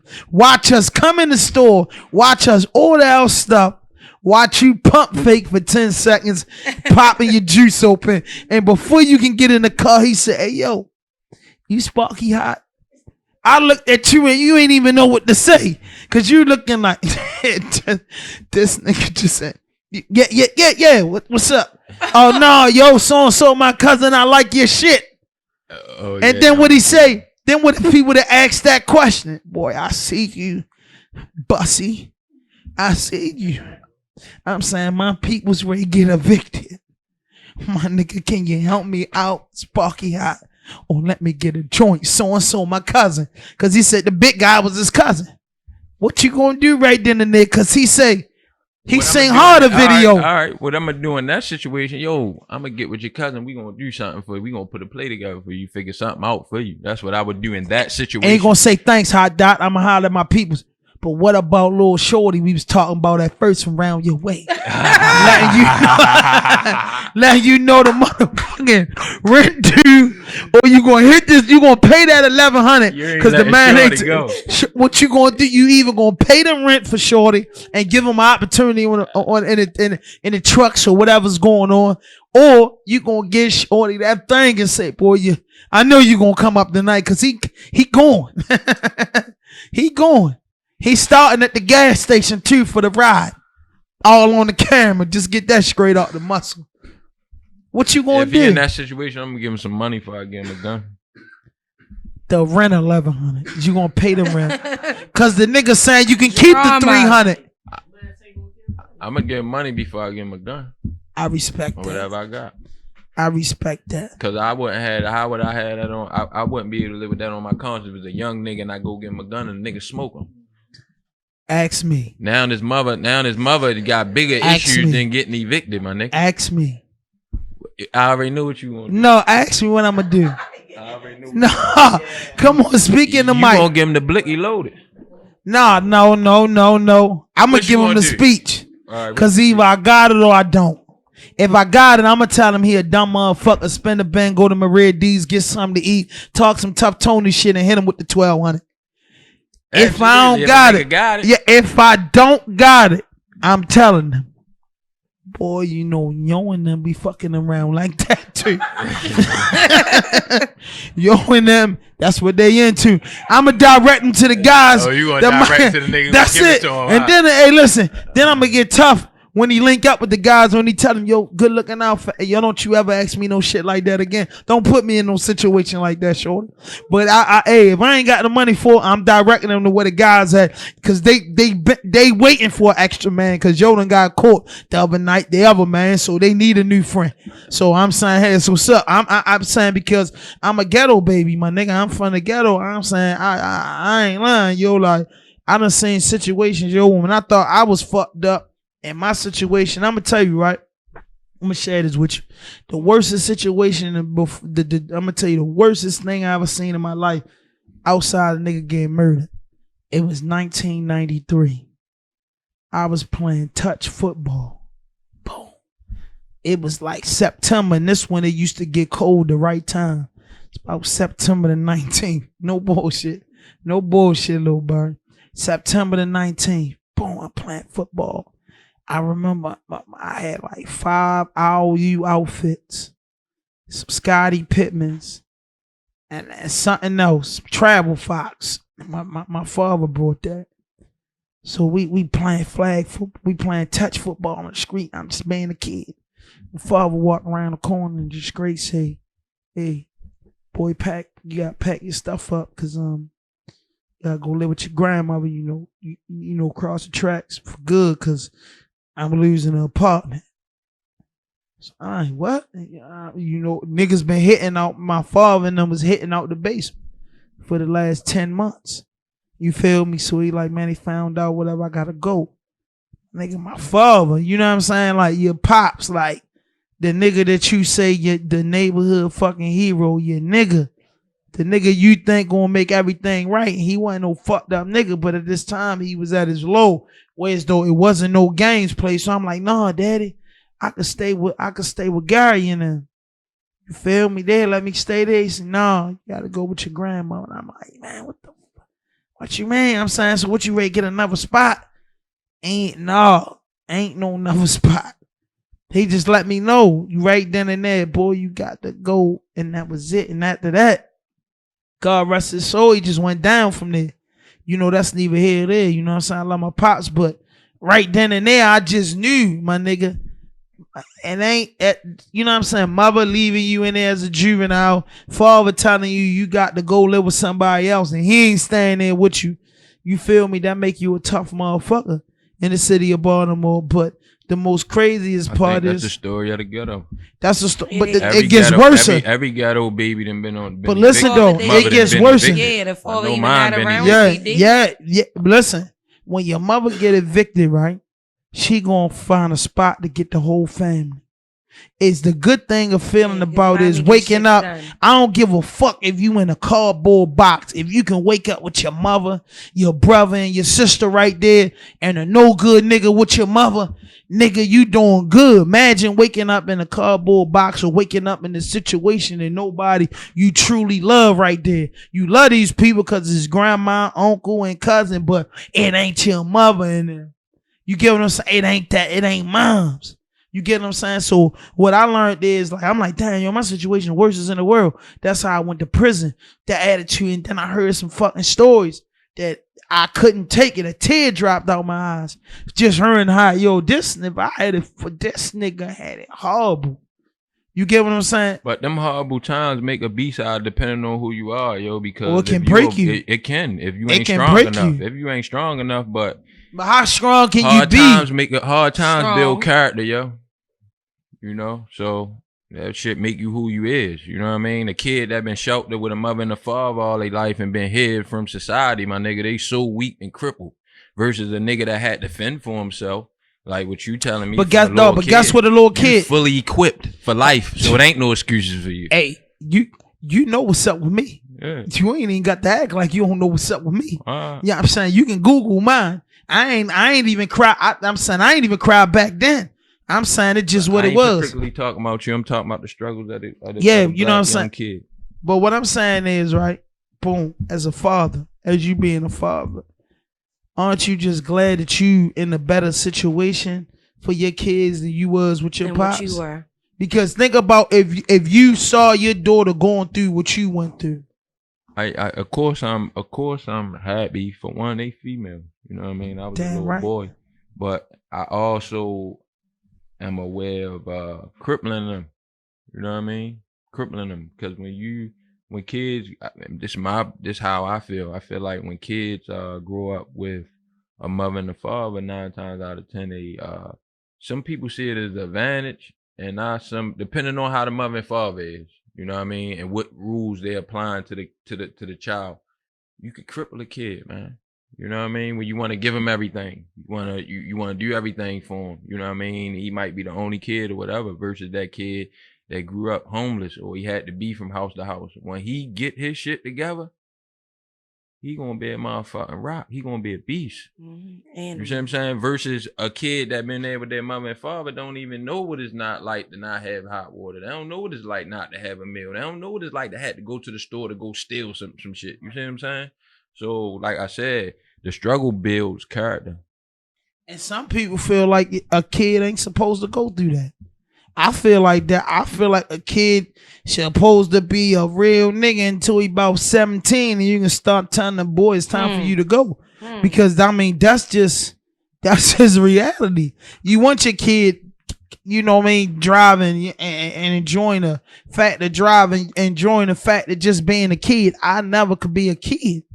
You get what I'm saying? So I get childish as an adult sometimes. You get what I'm saying? Like, just want to joke around, just want to, you know what I mean? Just because at a young age, most niggas that I know that grew up in the struggle and grew up in the streets was they most serious and most fearless between the age of fucking 10 to 30. You get what I'm saying? I'm going to say they 10 to 25. 10 to 25 meaning that a nigga go dumb. Or do any given thing, then the nigga get old and start being like, seeing other niggas going that way and be like, shorty, don't do that or go that way, but you were just that same nigga. You get what I'm saying? You were just that same nigga. So I just feel like, yo, as a role model, and a lot of people from that incident down McCain, people looking at you as a role model. You know, you got a song on your CD called Harder. You don't know from the 1,000 people or the 1,000,000 people that download it, you don't know how much a song could mean to a nigga, because we all was younger and we all know we got that song that means something to you, whether it's a shining song, whether it's a song for a dead homie, whether just a song to make you feel good, or whatever, just that fucking song that make you want to jump out the car and hit 100 people. You get what I'm saying? So with the number shit, man, I just feel like, yo, that was a great CD, especially for the arrogant hustlers. You get what I'm saying? The arrogant hustlers. The arrogant hustlers. You know what I'm saying? The bougie hustlers. You get what I'm saying? I feel like you gave a tape for the bougie hustlers that came from the alley flipping mattresses. It just was like, you know, at the couple flips, boy, I'm going on the court to see some chicks around there. One of them niggas. You get what I'm saying? One of them tell them, boy, I ain't playing football today. I'm going up the library. Keisha and them up there. You get what I'm saying? So you got that energy, yo. And I'm just, my favorite song on the CD is Hard. So what mind frame you was when you wrote that? Cause I ain't never think you could write nothing like that. I expect that other shit from you, but that Hard, that'll hit a nigga, that'll make a nigga do 100 push-ups and dips. The whole mixtape, I ain't write none of it. I just went in for real. So I ain't write none of it. The Harder, it was once I can really do this shit, yo, because like it's a thing. Once I hear the rhythm of a beat, yo, I just come up with a melody. I come up with some shit. And when I heard Harder, it just gave me a cry. You feel what I'm saying? So I heard that, like, I gotta put some pain on this one. I told Sully that when he brought it to me, I'm like, man, this one, I gotta put some pain on this. Shout out Sully. It just came out that way. Man, listen, I'm not even gonna fucking lie. The Harder, I told you though, keep it real. Said that was your joint. I'm saying when we was in Rip shit, it's getting mixed and we was. I wanted to redo that joint. And I said, like, no. I ain't like it, hold up. I said, what I say? Leave it alone. What I say? I could A&R that motherfucker. That was you and No, that was me, you and Rip. I don't know nothing about when you trying to say it was 30 of us. You on Boys? Yeah, I'm saying Borzy got tour, but I'm saying we was in Rip shit when it wasn't fully developed. I said, yo, you did that, and what you? Yeah, I was in the studio by myself, and I said, yeah, you was on one of them days nobody was fucking with you, and your motherfucking heart came out in that. So I can't get the song, but the song when you say your father threw the chair at the judge, is that true story? Public record. True story. Trenton, New Jersey. And I'm saying, yo, I listen, my nigga. I have sat in the parking lot with London was probably 3 years old. She gave us hell on a ride there and back. And I sat in the parking lot because I couldn't get in. It wasn't happening. And you went in there and seen your pops. Like, man, what the fuck was that like, dog? Knowing that your pops, he wasn't no fucked up nigga. He just was in bondage. He been booked. It ain't like he wouldn't have did his part as a man. They took him out the streets for whatever he done. He'd been locked up. What the fuck was that like? And you told me, you know, that was a minute since you saw him. Gift and a curse. Man, I got a lot of traits in my father, especially when it come to get money and shit like that. But he a high head. He ain't more of a thinker like me. Not that he's not a thinker, but he's a reactor off the break without thinking. He gonna react while he mad at me. So depending on how to what extent he's a swinger. I call him a swinger. Yeah, he gonna come 60 out seconds. He's swinging. You know so he's a swinger. Reason why I say a gift and a curse, I say you know, maybe his temper that's he's still living right now. You feel what I'm saying? I get to go see him. I can talk to him on his way uptown. So it's like, you know, maybe God preserved him for me. You know what I mean? Yeah. Tell his son can get makes the sense. way as though I can put him in a whole nother situation when he get home. You know what I mean? So I feel like it was a gift and a curse. Uncle E said he was a crazy motherfucker. Uncle, that's hot. Uncle E, shout out Uncle E. Uncle E say, Uncle E is Sparky like his father, and he say he got some of his ways, and some of his ways is he did fucking service, but he take everything for a game. And I said, yeah, because that's how he is. He said, man, and your uncle gave me this classic story. He said him and your father, they went on a lick. It's snowing in the ground. He in the project. Your father got the caddy, the chains, and everything. They hit the lick. He said your father laughing the whole time. Yeah, boy, this and that. Uncle E say, just pull a joint out. Man, get the fuck out. He say, man, get the fuck out. So your father say, Uncle E say, man, what the fuck? Guess he ain't taking him for a joke because he don't know what's up with him. He said the nigga pull off and laughed all the way to the street. So he said he called your mother. And Mama Kells was the big enforcer. I don't know how they was using beepers back then. Story. But they hit the beepers. She got in contact with him. Uncle E said the nigga picked me up like nothing ever happened. Yo, what the fuck? Yo, why you come a girl and all that? Yo, and all that. Yo, I was coming back here. I'm only fucking with you, yo. This and that. And he said he just knew he was insane. And then I think about incidents with you coming up. God fucking mighty. It ain't go that far, but I just think of some of the shit you done. Hot dog. You is fucking notorious, my nigga. You had to get it locked. Nah, that was some 80s shit they had going on. We ain't even going for that in the early 2000s, into the 90s. But nah, though, man. So what's coming up next for A-Keys and Sparkeyhot and the whole family, man? What's going on with Drugger? What is your next project? I'm trying to get Drugger right, man, because he really the home run hit for real, man. Like, this shit is recreational activity for me, but I take it serious too. You feel what I'm saying? Like, anything I'm gonna do, I'm gonna take it serious. You feel what I'm saying? But this ain't what make me money. You see what I'm saying? I'm saying, so what you got going on? I mean, let us know. RAWDOPE Podcast. We got anything you say can and will be used against you on the internet. We got Drugger. He coming up with a mixtape. And what's that entitled? He just told us holla. You gotta DM him. Mm-hmm. DM Drugger. See what's going on. Something sauce. I got my mixtape, another mixtape. I got another EP I'm working on. I probably already got like 7 songs already done. Just letting this take its course. And then I got a jacking for beats that I'm working on, just friendly for the people. You know is that this year or that's training for first quarter? Like what's coming this year?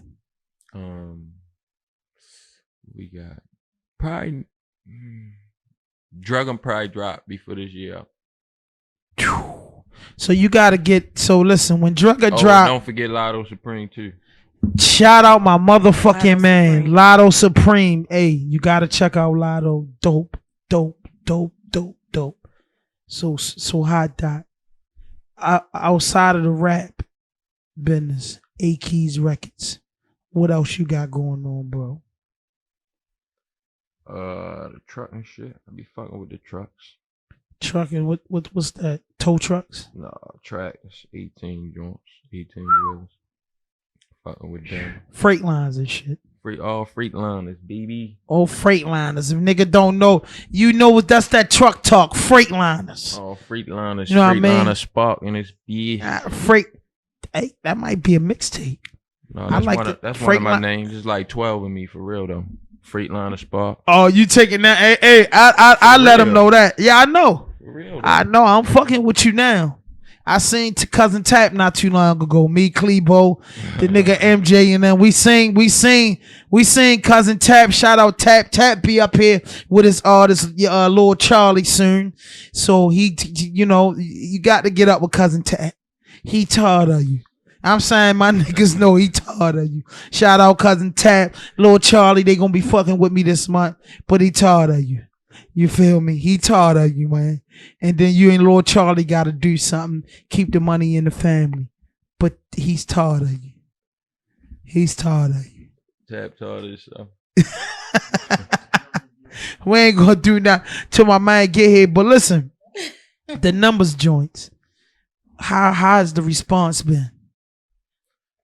I told you earlier about that. No, I'm saying. I said it's coming along the way that that I think it should come along. You feel what I'm saying? Like I said, what you mean by that? Well, I mean, you told me earlier that it's coming along. I'm saying, what's the response? Some any people, pussy in the DM. look, Any DJs want to spin it. Any shows. I just did a show. What's going on? Like, hey, hold up. Niggas Is it up going New down York? in your DM? Yeah, niggas up New York. Is it? I'm Niggas talking up about with New the York hitting bitches. me. Oh no, I don't know about that. What you talking? What about? In the DM, the women, the bust down lovers ain't hit you. No, I don't. The married lovers ain't hit you. No, I don't go down in my DM. You don't Not go with down. no women. So you're in a relationship. Huh? Hey, nigga. What The question is simple. I mean, the numbers. What about the mixtape? I'm just saying. I mean, Molly asked him again. I don't think he heard you. You know, this. Hey, listen, this uncut. This uncut. Yeah, I'm in a anything you say, Kill. Sparky's hot. Yeah, I'm in a relationship. Sparky in love. That's what's up. My girl called numbers. Ask him about it, cause I don't know how to ask no nigga about his chick. That's what you here for, Molly. I don't know. He say numbers is chick, so you feel me? Yeah. So how do you keep us satisfied? Numbers. Give it to the streets, the real. Somebody that appreciate her. I don't mind sharing my girl. That's it. Yeah. That's how I keep her satisfied. I mean, you know. Give it to the ears that appreciate it. Well, I need it tonight. I'll take a copy. You know what I mean? You know what I'm saying? I'ma need it tonight, Doug. But yo, I'm saying, yo, what the fuck is up with Baltimore, our city, yo? If you was a nigga, yo, you what's up with Baltimore, though, man? It's always on the TV, it's all on the news, man. Like, it's how like you feel like you know what I'm saying? Like, you ain't really got to tell me much about your story because I know it 100%. Because we're very, very good friends. We're family. But, you know, just for the listeners and the viewers, my nigga, like, how the fuck do niggas like us survive in Baltimore? Because if a nigga asks me that question, I'm just going to be like, you know, I don't even know. It is what it is. How would you answer that? Man, God. Alhamdulillah. I love it. God. Alhamdulillah. You know, it's the Lord kids and shit getting killed and don't deserve it. So it ain't like you can say, man, if you deserve it, then you would die. Yeah, I'm a good nigga, I'ma live. Like, exactly. Nah, it don't even work like that if it's your calling. His share on that joint, Clebo. His share, my nigga, no excuses, Cleezy came to fuck with me tonight. But check, hey, Hot Dot. So what the fuck? What the fuck do we do, man? Shout out to my nigga MJ on the boards. Shout out my I'm nigga just- Barry just coming home. Shout out to my sissy face, Miss Erica. Yeah. Hello. And my sister from the hood, 3900 Allen G, Norfolk. Erica in the fucking building fucking with me. But let's get back on point before we get out of here. I'm just saying, man, the little girl got smoked. I wish prison, I wish none of that shit on nobody, but like, what the fuck? And all these people running for office want us to vote and do that. What can we do in the Northwest Like, how is that Baltimore? gonna make a difference? Like, what can we do from Park Heights to the Junction, Northwest Baltimore? What can we do just to change it, just to make that a safe zone? Just to make that a place where you could buy a home, walk your dog, send your kids to the recreation. How do we get these bands and give back to the community and create our community like the Jewish people do, like the Caucasians do, like the Arabics do, like the Korean people do? Have our community, cleaning our money up in our community. If you own the cleaners, I own a sneaker store. If I got the sneaker store, she got the salon. If she got the salon, he got the barber shop. He got the mechanic shop. He fix houses. He do roofs. You know what I'm saying? He got the bud. You know, he got the hooker. She got the niggas. You know what I mean? How do we keep that in our community? Baltimore fucked up because of the mentality, yo. Like the barrel of crabs. Like Baltimore, really the fucking barrel of crabs. Like I done lived in other places in other states, and then the way they embrace you is totally different. The help that you'll get is totally different from Baltimore. You see what I'm saying? So it's like literally it's fucking barrel of crabs. So divide and conquer. So once we all separated, for one, and this worldwide, you feel me? The leadership is fucked up. Ain't no MLKs around. Ain't no, you know what I mean? There ain't no great leaders around no more. So, you know, everybody, I feel like life has, the government has created so much of a struggle that people are now mentally so fucked up that they are into just their life. They can't afford to pay attention to everybody else. Like they gotta pay attention to theirs. So when you get that, that's a sign of selfishness. So how could we as the people govern our community when everybody there is selfish? Everybody is really just worrying about them. You know what I mean? And the youth is the key. Mm-hmm. And without the leadership, it's like who they look up to. Who the youth following? It's real questions. It's like that's the key. So it's like the leadership is critical, yeah. You feel me? And if you got big homies that you come up under, and the way how I came up, it's certain shit that you just not doing. Your certain shit is protocol.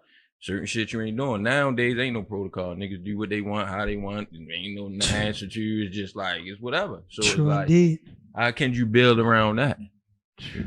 You know, one person can't do that. Yeah. So most definitely. The answer to that is leadership. You know what I mean? If you create some sort of leadership, a group of men get together and stand for something, consistency is very key. That's very key. Because you'll get a nigga to come out there and he'll do it for a day. But these niggas gonna do this shit for the rest of their life. They gonna do it every day. So if you come out here today trying to, you know, do something positive, these niggas out here every day on the bus stops, on the doing whatever they doing. So you know what I mean? You gotta be just consistent, as consistent as they is. Mm-hmm. Yeah, most definitely. Consistency is everything. And they asked me why I don't vote, and I just I feel like it ain't no need for me to vote, because the problem that need to be fixed is amongst us. It's not who you putting in office. I agree with that. I feel like if we all was allowed, I will vote if the mayor would say, okay, you know, we conversate all this money from you guys when you get arrested, you guys do this time in jail, your community been fucked up. Well, hey, here go, we want $1,000 or $2,000 for this house, mm-hmm. without all the bullshit that come with it, just the paperwork to buy it and get rid of it, and whatever grants is available for us to rebuild our community. Like, right. You know what I'm saying? I grew up in Northwest Baltimore, Libby Heights and Garrison, Park Heights, Wrightstown Road to be exact. All my life, and I remember Jewtown. All them buildings and all them properties wasn't there when we rolled through there and hung down Luckman and was doing things like that. They wasn't there. I watched that come from a small community to a huge community. What matters today is 2018. We gotta build for 2040 because I overheard somebody. I can't put white people already doing that. They took the whole East Baltimore. No, they took the whole East Baltimore and they taking it and making it cool. Meaning graffiti everywhere. They bringing the arts there with photographers, videographers, painters, dancers, singers. They making it nice again. You feel me? And guess who's gonna be in the next 10 years? Guess who's gonna be the big feature artists? Who's that? The people of color. Yeah, we will be the people that will be getting paid 20, 30, 250,000 to be there. But guess what? Those properties that cost them less than $100,000 purchased by 2035, they're gonna be like $10 million properties. You understand what I'm saying? And they don't have no problem with paying you to come out there and perform and get your money for that. Because that's all you can ever do there is perform. You don't own nothing like that, and you got to go miles because it's like we get in the bag and we moving way out west bubblefuck, running away from the city. We are. Like the city ain't cool. Who the fuck wants to live in West Bubblefuck? I grew up in the city. You know what I'm saying? I grew up in the city. White people want to live in West Bumblefuck. They wanted to live. Listen, they love people with that type of mentality right there. You want to know why? Because you got to think about it. What's in Orange Mills? What's in Towson? Nothing. What's in Baltimore City? Everything. They want you out of here. So that's they what want I'm saying. people to think that you're doing you doing something to the county. You ain't doing nothing. And listen, they this bought what I'm the saying. whole East Baltimore and putting condos and they putting all that type of stuff for the nurses that they bringing in and John how they building more shit. Yes. Put the doctors and shit right there. That was once Lafayette yeah, Projects and definitely was up the hill. Yeah. And, you know what I mean? They took Somerset, all that. But that's it. And it's like I was just telling my mother, I was telling everybody, it was cool in 1983 to get a house in Woodlawn. It was dope in 1995 to move to Ellicott City.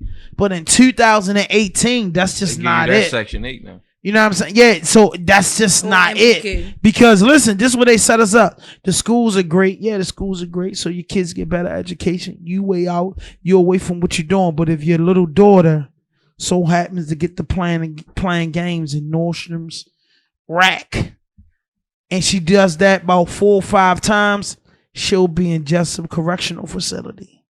These county people are not for real. For real. Whereas though in Baltimore, they would give her chances and programs and opportunities, but you keep fucking up in the county, they gonna wipe you down before the fourth. You ain't even getting you ain't keep getting chances. And I'm like, yo, they moved now. They want my sister now. She like, it's a big thing. She like, I'm ready to go way out here. And I'm like, no, sis, that ain't what you want to do. That's not what you want to do. We want to get one of these beat up row houses. And they're going to be worth a lot. Just like what they did to Canton. What they did to Canton. I remember Canton was the slums. Look at Fells Point and Canton and all that shit. You know what I mean? So Sparkeyhot, for anybody that want to fuck with the trucks, what you go about to get your own trucking business and how you get started with that? First, I forgot to shout out Demiot Ried. Demiot Ried, that's a children. Speaking of Mike. Demiot Ried, that's a children clothing line that I teamed up with a few people, and it's basically a supporting pennies of the youth for a youth center. So that's something that I'm kind of working on to try to Hold on. What the fuck is funny, Molly? That I'm helping. She gonna do our issues. No, hold up. That I'm working on for the kids. We gotta keep that shit real. What the fuck is funny, Molly? I hope the people in the background ain't got you like that. What the fuck? It's not you, Sparky, that's funny. Who? I know that. Who's funny? Me? She losing her fucking It's mind. you. She losing her mind. Molly losing her mind, y'all. But get back to it, Hot Dot. My fault. It's apologize, uncut this Sparky. motherfucker, It's so we having uncut, problems. and this nigga- We having problems bagging this shit up right now. But go ahead, Spark Dog. Finish. No, that was it. The youth center, pennies for the youth, and Demi-Yacht is the children clothing line. Say it again, because I want to be able to pronounce Children it right. sizes what? Demi-Yacht is a children. Demi-Yacht. And what sizes are you guys doing? I don't know all the details. I'm Don't just know yet. helping Not just out. yet. Yeah, I came with some backpacks, school supplies, and T-shirts to the L&G Give Back, and that was yes, the first of September. Yeah, the first time I came out with my partners to do something with that. You asked me about the trucks. Yeah, the trucks. If you want to get started in the trucking business, and anybody that's coming up in the trucking business and want to just start out getting their CDLs, my man, you know, and once again, bro, I commend you on that 100%. Just being an independent owner, operator, having your own joint. Lewis Trucking, that's correct? LDL. Your LDL, and I'm saying, yo, I'm just proud of you on that, having them freight liners up and down and giving young dudes. My little man Twin said you gonna get the fucking with him, giving him his test runs, and I'm just happy that you a nigga that got that. So if this podcast don't work and this music shit don't work, I can go fucking drive trucks with my nigga Sparky. For sure. You knew it. Guess I'll be the dispatcher. Yeah, we can get it. What was your question? I forgot, yo. How you get started in the trucking business after you get your CDLs? After you get your CDLs, go get a job.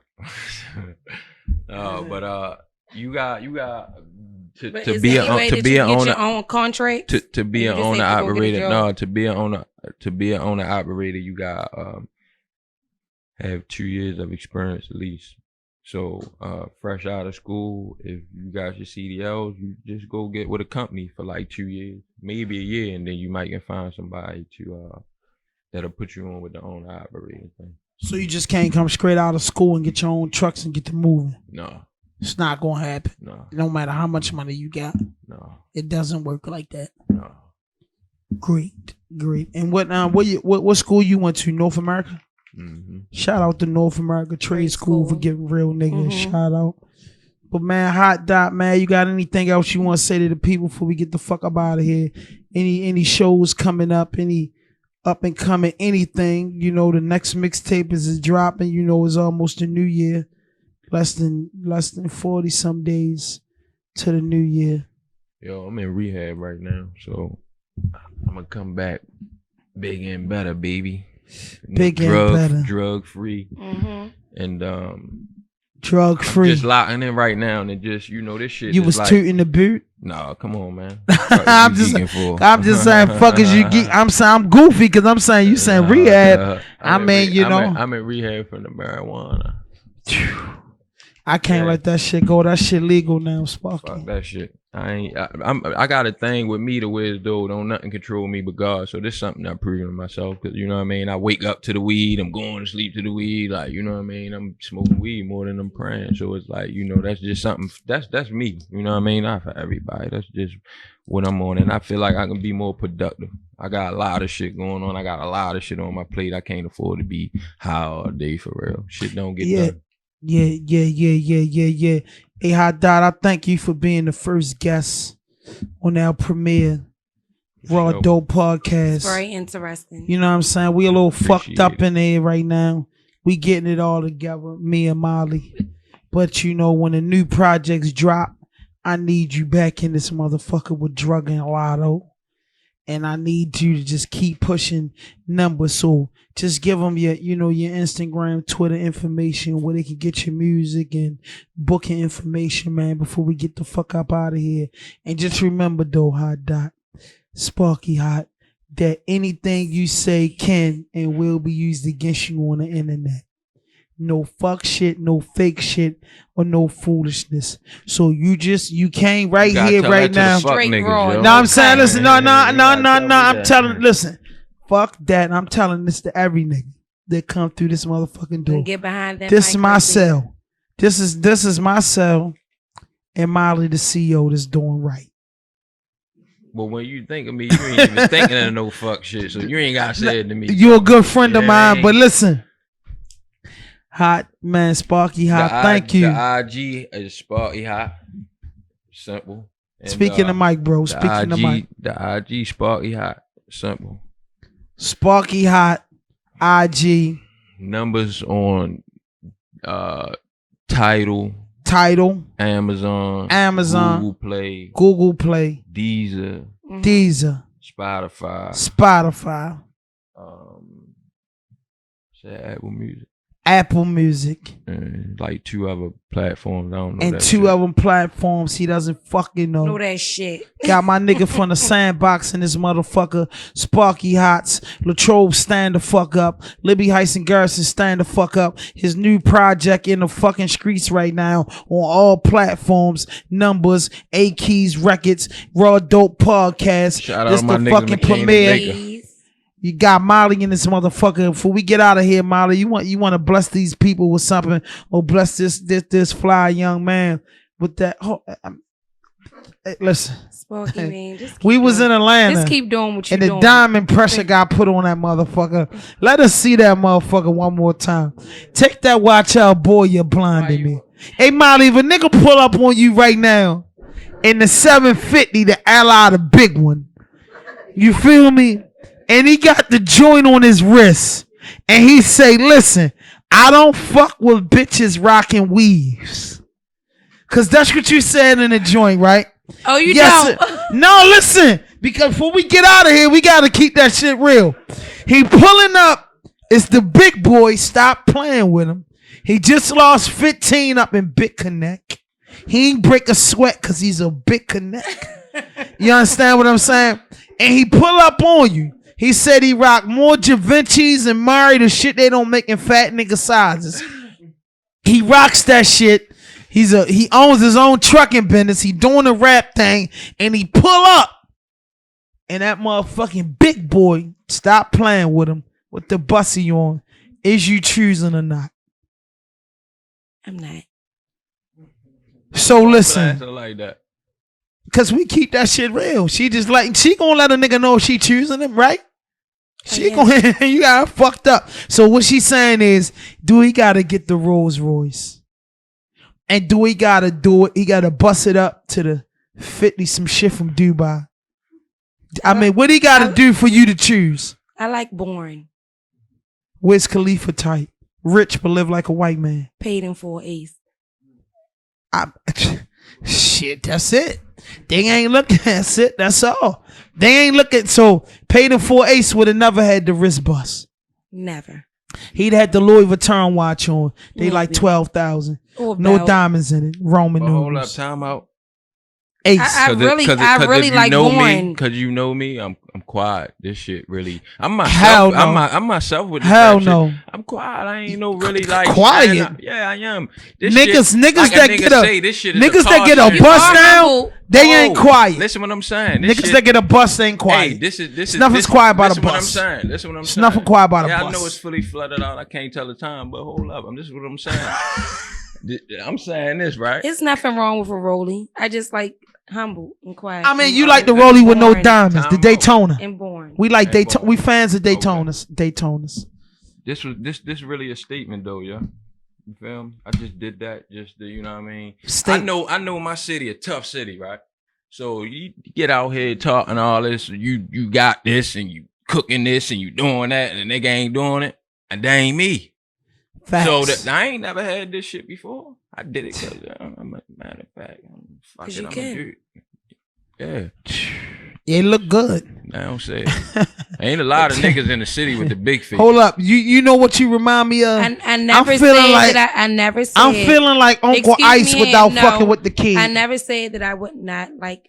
I said choose him. Molly, you said you wasn't choosing. I wouldn't. Pull up, window roll down. Excuse me, miss. Sound like she a gold digger. Because I don't like flashy. I don't like flashy guys. When you rock the bus, when my shit bust, I'm looking for the gold diggers.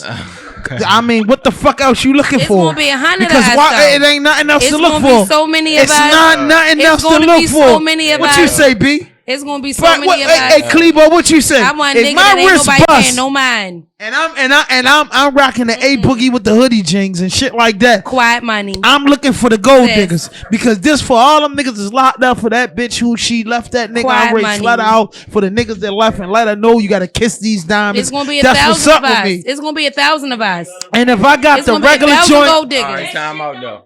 It's gonna be Alright, 1,000 gold diggers. that's it. That's what I'm Time saying. out. It's gonna be Let me- 1,000 alright, gold so let- diggers, let and me I ask didn't you- fuck with niggas with money. Let me ask Right. you a question, Molly. I got a question for you. So you say you like plain, right? I like yes. So I how like would you choose plain a plain- Jane. I like born. How would you choose how you choose I that? don't How choose. you know he? They choose me. Okay, so she wouldn't choose anybody. Is her answer. Molly will No. fucking choose if the guy Did you fits her tell her? criteria. She's single, so she will choose, but she like it quiet. She said she see the wrist bust. She know a few things. Keep it real, Molly. Yeah, you it know, is, but did you it's- spend everything I'm on not that? gonna be the. Like I gotta do my homework a little bit. So the wrist bust is That- not it's impressive. slick. No, it's not. That might be all you have. That's what she here for. She giving y'all the real opinion. My baby That's Paul it. was a real nigga. Rest in peace, Paul. Rest in But peace, he Paul. had that motherfucking cheese, and he was a quiet nigga. He looked like a bomb. But you But he only, had it. But how do you identify that if you got a regular nigga You like gotta you give know it what I'm saying? time. Right, you can't do that all. You gotta give it time. I'm gonna just That, pull that, up and and just that goes choose, back you see to what I'm saying? saying you gotta can't really go know in the as being a individual. gold digger. You can't be in as being a gold digger because if you do that, it's no time for you to even figure out if he that's really what's got going it or on. not, right? Yeah, 100% facts. I'm just saying, but I'm saying when you lit all up, that's and what then, niggas want. And Molly, I Yeah, did but this. it'd be 1,000 other bitches behind me. Listen, Molly. No, I ain't saying, but yeah, I'm saying, I ain't saying you, Molly. I'm saying, period. If a nigga got his shit all lit up and he icy as fuck, and he walking up and live or walking up in anywhere in the United States or out the country, and your shit lit up, you want that gold digger pussy. It's no other pussy to get. Nigga not looking for no wife. God. Nigga want that gold digger pussy. Nigga want that bad, beautiful That's what you broad want? that just want this Da don't Vinci want that. bag. I You don't got want that. listen, my nigga. Keep that shit fucking real, dog. Who the fuck is at the show and looking for a wife? Your shit bust down and then Holly Berry come up in there. And I ain't saying literally the real Holly Berry. Your preference in Chinese, if you like them Korean, if you like them Dominican, if you like them Ethiopian, if you like them with curly hair, if you like them with weeds, if you like them fat, if you like them skinny, however fucking you like them, they all looking at the bust down, the watch, the entourage, and they trying to fucking go. What the fuck is they in here for? They trying to fucking go. The wife ones, they in the mass jig. They in Walmart despite all the money in the house. No, they doing wife regular go out shit. too. I'm looking for the bitch that I ain't saying she a gold digger, but she ain't fucking with a broke nigga. How about that? So that's why you got the bus. Jamie Foxx, Kanye West on me. Hey yo, the bus is the key for a lot of shit. That's what I got the bus for. This shit work with niggas, Right. bitches. That's right. Molly can say it ain't impressive, but the reaction. Is It's she nice. impressed? Oh yeah. Tell him again. I mean, I'm not nice. saying that she not. I'm not saying that she is or You she got not. that right. It's nice. But It's nice. But this motherfucker key. You know what I mean? For sure, this motherfucker open up doors. But to go back to you though, Molly, not to say that you was specifically talking about me, but that's why I did the things I did. That's why I bought the diamond chains with the bracelets and the quiet 1700. You won't really know it. You feel me? I did that. Damn, so a why motherfucker you won't ain't be just say like, 200? Damn, well, did he? Why the is that fuck all he he says got? quiet 7? That's why I did it like that. Well, listen, though, my nigga. I'm not gonna hold you up because I don't know. You might got a lot going on tonight, but I appreciate you for coming from the premiere of RAWDOPE Podcast. This is gonna be history in the fucking making. My friend, my brother, Sparkeyhot Dot For sure. Numbers, Sparkeyhot. A Keys Records. Appreciate y'all Shout for out having to me. Lotto, Drugger, Sully Hots, Money, Marley, the whole fucking mob. The mixtape is on every fucking form, every fucking platform, any fucking way you gonna get it. It's your boy Hand 5000 and my motherfucking sister Molly. Molly. Raw Dope Podcast. Anything you say can and will be used against you. No fuck shit, no fake shit, no Straight foolishness. raw. Strictly DMV. No cut. BDMV. No cut. We don't want the vitamin E on the shit. We don't want the fentanyl on the shit. We just want it straight out the opium field. Brought to the block, and we trying to do numbers. That's it. That's all. We just trying to do fucking numbers. That's it. Sparkeyhot, I need you back on this motherfucking You gotta come back. 2019. You gotta and fuck come back. with me. For sure. And just, next time you come back, be And I'm on taking this something. CD and I'm going to listen to it tonight. Now we got a bunch of these Because joints we gonna give out, leaving the when spot. you came out, I was on my gospel shit. So I may have to go in the house and listen to this now and see what's going on. You feel me? Drop a few off in the Gold Room. Shout out to the Gold Room for having me there. My nigga DJ Mumbles. Baltimore City Hip Hop. Work hard for it. It's your boy Hand 5000 Raw Dope Podcast. It's your girl Molly. Molly in the fucking building. Hot This the dot. premiere. Hot Dot. Numbers out Shout right out now. Sparky. Baltimore, let's go. We out of here. It's that new. It's that new swag. It's that new swag. It's that new spaz. I say, new water, new ice, new neck piece. Police in the back, they gotta catch me. Only met me one time, she wanna sex me. New life, new bitty, yeah, she sexy. New water, new ice, new neck piece. If the police pulling up, they gotta get me. Only after could I touch her and she let me. New bitty, new bag, new VV. I'm the nigga with the bag and I ain't trap me. I apply a little pressure, ain't mad.